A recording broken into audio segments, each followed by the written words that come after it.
$10 worth of markdowns from Kroger, plus $10 worth of additional ingredients equals 5 recipes that will feed my family of 4 for about 9 meals. If you don't know me, I'm Hope. Larry's behind the camera. Hi. This is Under the Median, where every week we talk about practical frugality.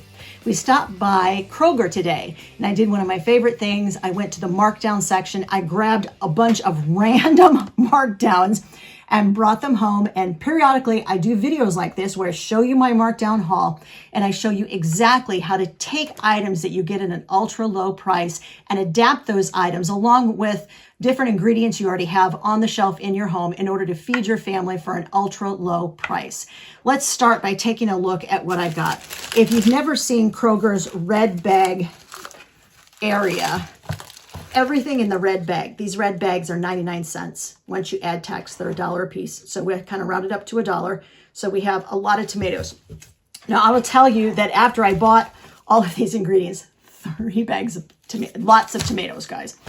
After I bought all of these ingredients, I got home and I kind of panicked a little bit because I thought I have no idea how these ingredients even look like they go together. But I did a little bit of hunting on the internet. I found some great recipes we're going to try out today.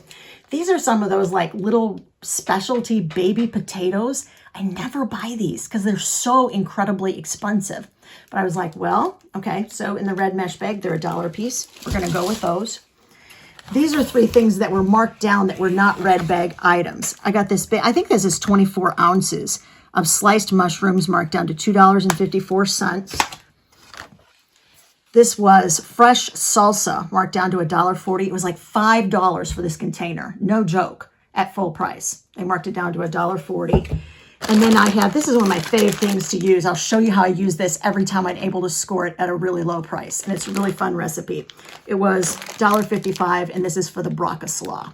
First thing I did when I got home was look for recipes online. Allrecipes.com is a great place to go. They've got huge amount of recipes on there, and you can search for recipes by ingredient. Or you can always search ingredients by saying, for me, like we're plant-based, so I'll say vegan recipe for mushrooms and potatoes.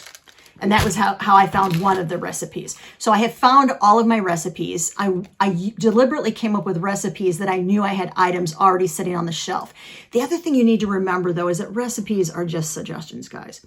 So you'll notice in some of the recipes, I have substituted some things that I've had odds and ends left over, and I put those in instead of what the recipe called for.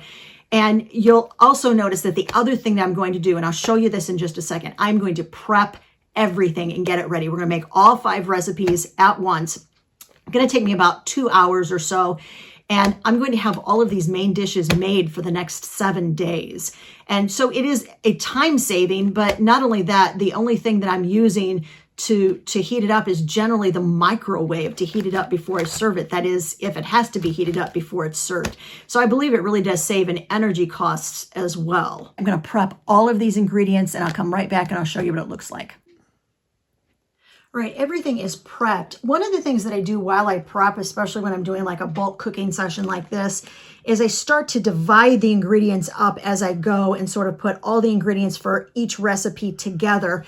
And that's one of the ways that I make sure that I don't run out of ingredients. One of the things I noticed when I started prepping was that I probably really needed to grab 3 onions.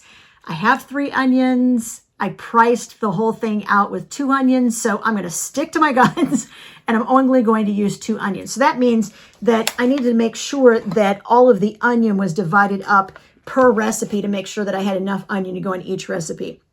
First recipe we're going to work on is some broiled tomato soup. Super easy to do. These Roma tomatoes have a lot of meat and not a lot of seeds or juice in them, which is why it makes them really good to use for like sauces and soups and things like that. So I literally took 1.5 of those 99-cent packages of tomatoes that I got. I just sliced them in half. I added 4 cloves of garlic, some onion on top. And you need to think about what you want your tomato soup to taste like, because literally what we're going to do is broil this at 425 degrees. That's 190 degrees Celsius. We're going to stick them into the toaster oven, broil them for 35 to 40 minutes, and then I'm going to stick them into the blender and blend everything together to make the soup. So the slices, like the pieces, don't have to be uniform. It doesn't matter because I'm going to blend it. But think about what you want your soup to taste like. Usually I really like to make basil soup. I have some basil on hand, but I really kind of wanted to use this. This is pineapple sage. I grew this in my herb garden a few years ago and dehydrated it. So I'm going to take some of this pineapple sage. I'm just going to sprinkle it liberally on top of the tomatoes. You guys, this stuff is so amazing. And then a secondary flavor, I thought dried dill. This also is from, I think this was from some dill I got from this, our community supported agriculture group. I'm just going to sprinkle this once again on top. You'll notice, I'm sorry, I measure very little. So if you're looking for cooking that everything is measured out and looks real pretty, this probably is not going to be it. These are going to go into the toaster oven, 425 degrees, 35 to 40 minutes. Next thing we'll work on is a broccoli sandwich filling, which is made from this broccoslaw that I got. I created this recipe several years ago. Since it's one of my own recipes, I'll go ahead and leave a link for it in the description of the video. We're going to add just a little bit of onion, and then we'll add some seasoning, a little bit of this garlic. We'll also go into the pan. I'll show you in just a sec. We'll head over to the stove, okay? The pan is super hot. This is a nonstick skillet. I'm going to put some onion in there, let that onion cook just a little bit. Add a little bit of garlic. Once those cook down a little bit, I'm gonna grab some water too. I like to keep water on hand. I do not cook with oil as a general rule. So because of that, those will tend to start sticking after a little bit. I'll add just a little bit of water and it will keep it from sticking and over browning in the skillet. All right, the onion and garlic are browning nicely. I didn't have to add any water. You don't want it to get much browner than that though. I'm gonna pour the whole broccoslaw into the pan.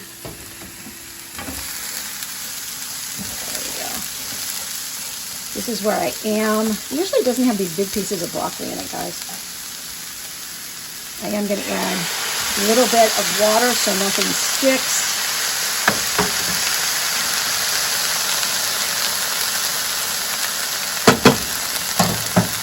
To that, we are going to add some onion powder, some no salt seasoning mix. I love this stuff from Kirkland. It truly is my favorite no salt. Somebody asked me the other day in the comments what I thought of the no salt seasoning from Dollar Tree. I've used it. I like it. The thing you have to understand about that no salt seasoning is they took out salt, but they did add sugar to it. So if sugar and avoiding sugar is super important to you, then that's probably not the spice you want to go with. This is smoked paprika. This is like the magic ingredient to pretty much everything in my entire life. Smoked paprika. It is absolutely amazing. I get this from Gordon Food Service, called GFS for short around here. Midwest food chain. They carry stuff in bulk a lot like Sam's does, only there's no cost for membership or anything. They tend to be a little bit more expensive than Sam's, but Sam's, hear me Sam's, if you're listening, smoked paprika, please stock it on your shelves. I've never seen smoked paprika at Sam's, which is why I buy it at GFS, because I use a lot of it. All right, those are the only seasonings that we're adding.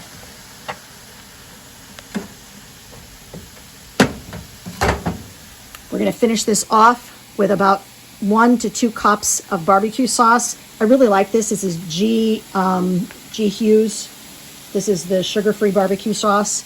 And I'm going to pour probably pretty close to the rest of this bottle in.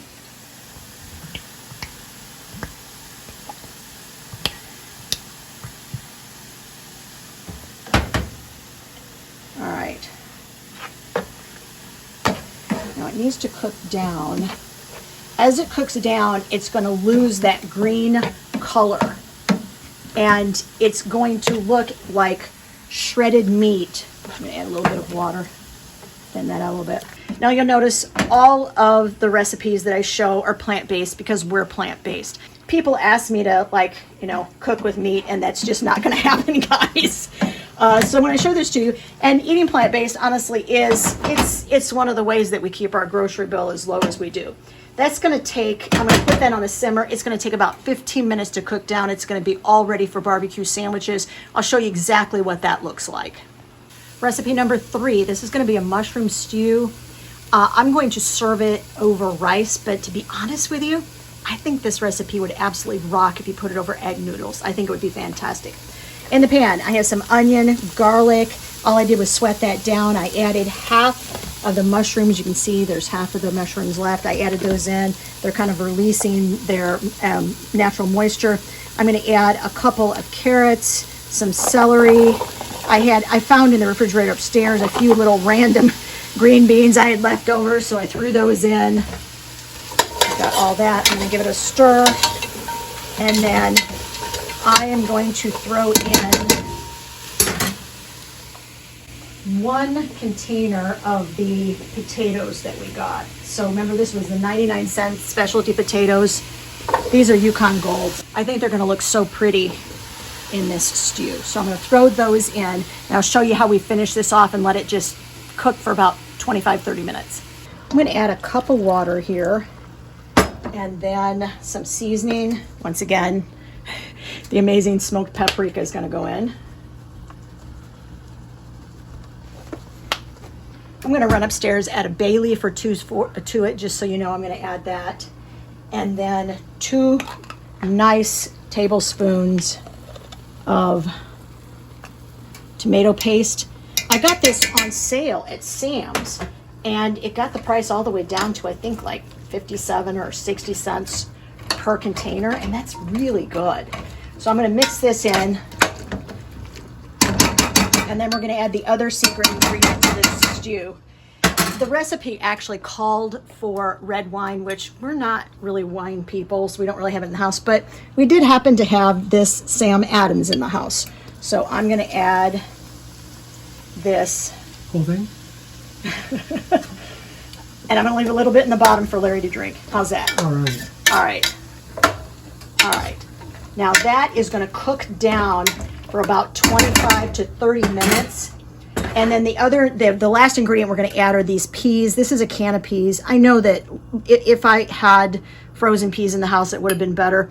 These will cook mushy really fast, so I'm only going to put them in the last 5 minutes. Now, to finish it off and to make sure that it's thick, I'm going to add a slurry of water and a couple 3 tablespoons of flour that I whisk into that water, and then I'm going to stir it in as I go so that that flour doesn't cook instantly and turn into little balls in here. So basically it's a slurry that's going to thicken the stew. This is like an all hands on deck cooking session. I'm going to get the barbecue off so that I could put something else in its place. This is all done. You can see how that got nice and darkened. No, it doesn't look exactly like meat, so don't expect it to look exactly like meat, but it certainly has that darkened look to it, and it will taste like barbecue when you put it onto a sandwich. This really is enough. You don't need that much of it on a sandwich. This will serve at least 6. I'm gonna sneak by and get it to serve 8 because I really would like this to serve us for 2 meals. You need to know that the last thing that I added to this, it didn't seem like it was getting dark enough, or it wasn't like tomatoey enough. I did add a generous amount of some ketchup in there, and then I added another secret ingredient, which is some liquid smoke to it for the last few minutes.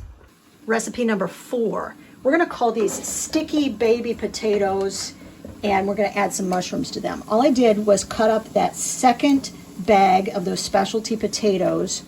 And I did break my own rule, by the way. I added a little bit of nonstick spray to this pan, heated up real good, and then I added the potatoes because I really wanted to get this coloring. The only other thing in here, by the way, is a little bit of onion powder that I just added to it.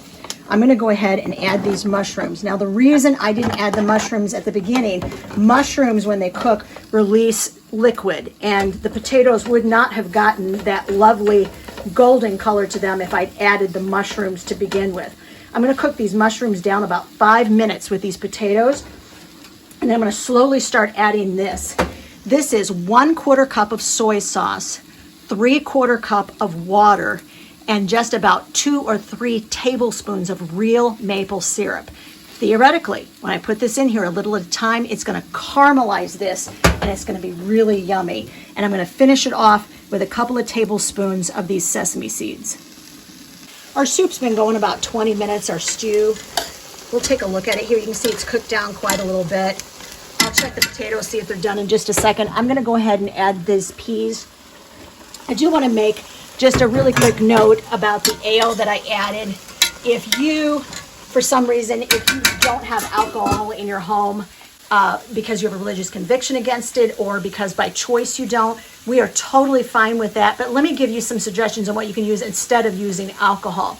You can use grape juice. I've used that in recipes and it works pretty well. You can add some broth or some stock. If you're not plant-based like us, this would probably be really good with some beef stock in it. Just make sure that it's not loaded with sodium because a lot of stocks are nothing but a whole lot of sodium with a little bit of flavor added. You can try those in here instead of the ale.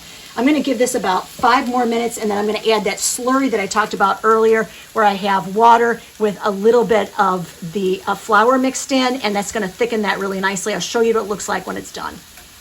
That mushroom stew is done. Here's what it looks like. I added the mixture of flour and water to thicken it. I also added a little bit of crushed tomatoes right at the very end. That is ready to take out of the pan. Let's take a look at our 5th and final recipe. Before I show you that final recipe, the tomatoes that we broiled are all done. This is one of the 2 pans.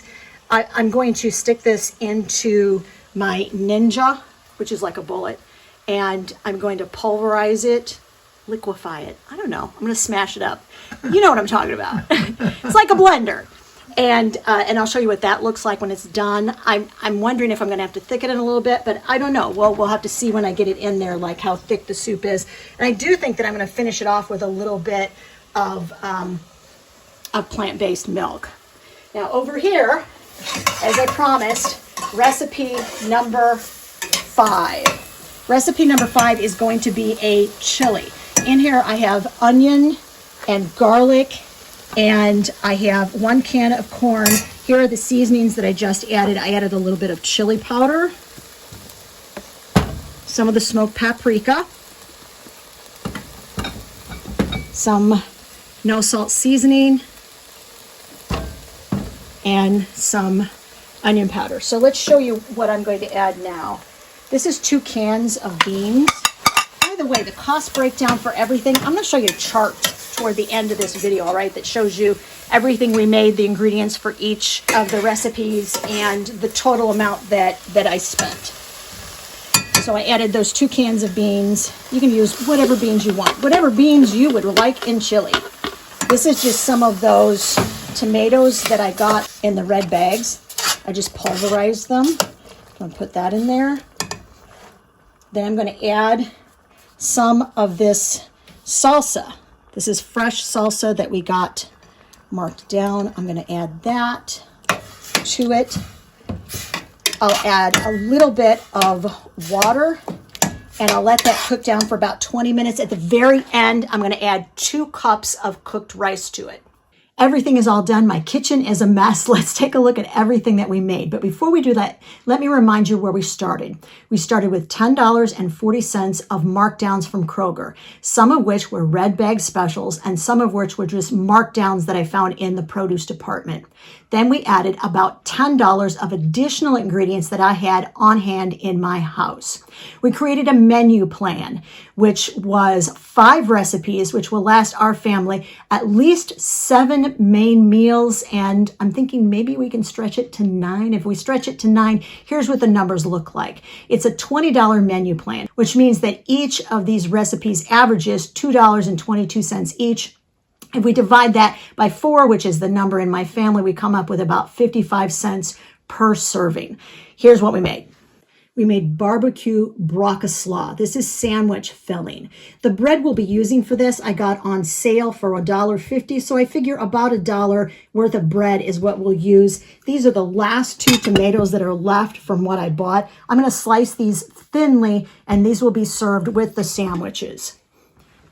The next thing that we have is that mushroom potato stew. That stew will be served over rice, but as I mentioned a little earlier, I think this would be absolute dynamite to be served over something like egg noodles.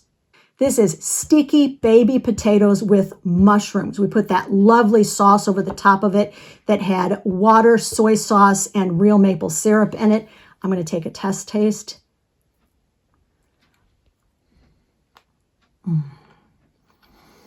You can taste the sweetness of the maple syrup plus that sort of umami flavor. Can I? Absolutely. Go ahead, Larry. All right. I want to know if this is a make again. This is the test, guys. Oh my gosh, is that good? Oh man. Okay, this is definitely make again, and it was super duper easy too, guys. We put a few little onions and also some fresh garlic in there as well. The garlic, by the way, didn't cost me anything because my friend Donna grew the garlic and gave it to me. Over here, we have that kind of, I'm going to call it a stoop, okay? So it's kind of a stew and a soup put together. It's really thick. It's nice and thick. And you can see that we used, again, some of the tomatoes for this and added some extra ingredients. I will say that I did give this a little test taste before I went on camera. It's good, but I think it would be really perfect if it had some peppers in it. Either some red peppers, I think would have been really good in it, or maybe some like a little bit of peppers with some heat, you know, a little bit of hot pepper in there. I think that would have made it absolutely perfect. And then finally, we have the tomatoes that we roasted along with some herbs and then also some fresh onion and some fresh garlic. And all I did literally was stick it in my Ninja and I blended it. And this is how the soup came out. I did not have to add any additional water and I didn't have to add any additional tomato paste in order to thicken it up. So I was super pleased with that. I did finish it off with a little bit of plant-based milk. And drum roll, please. What did we have left over of the ingredients that we started with? We have about a cup of that fresh restaurant salsa left over. And I did open one of my cans of tomato paste and I only used a couple of tablespoons out of it. So I'm already thinking, guys, I'm considering that I could take that tomato paste and probably make like a pasta type salad where I could add some tomato paste that I cooked down with some other herbs and spices. And then also add this and maybe some black beans to it and some fresh onion and garlic. I'm already thinking of how I can use these leftover ingredients. And that's the key really to cooking food for your family at an ultra low cost is consistently using those ingredients that you found on discount or you got on sale. And when you do that, your grocery bills will drop. If you'd like to see me do another menu, I did an $11 menu where I also made an entire week's worth of entrees for my family. That video is right over there.